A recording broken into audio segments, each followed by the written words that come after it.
नमस्ते, प्रणाम। मैं नीलू मौर्य अपने यूट्यूब चैनल पे आप सभी दर्शकों का स्वागत करती हूँ और मैं जा रही हूँ सुंदर सा कन्हैया जी का सोहर गीत गाने। आप लोग जरूर अपना आशीर्वाद प्यार देना। इस जन्माष्टमी पे नया नया धमाकेदार एकदम सोहर गीत है। आप लोग जरूर अपना आशीर्वाद प्यार दुलार देना और वीडियो को फुल वॉच करके देखना। जय माता दी, राधे राधे।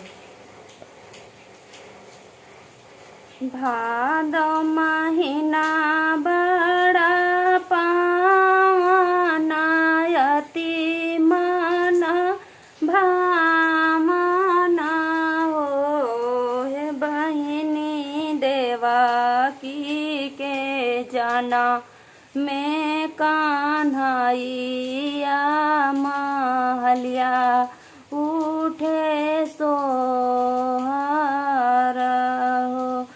भादो महीना बड़ा पावन अति मन भावना हो, हे बहिनी देवकी के जना में कान्हैया महलिया उठे सोहर हो।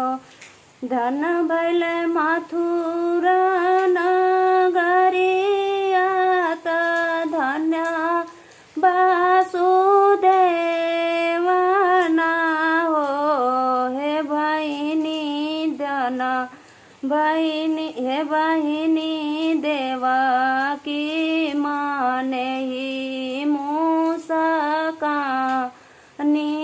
कान्हैया बड़ा सुंदर हो, हे बहिनी देवकी माने ही मूसका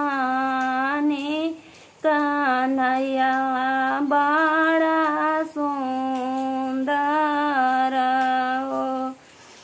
कंस बड़ा अभिमानी सुना हो, मोरे स्वामी ना हो, स्वामी ले जाता मथु स्वामी लेके जा हमारो कान्हैया गोकुला पहुँचावाना हो, हे स्वामी लेके जाना हमारो कान्हैया गोकुला पहुँचावाना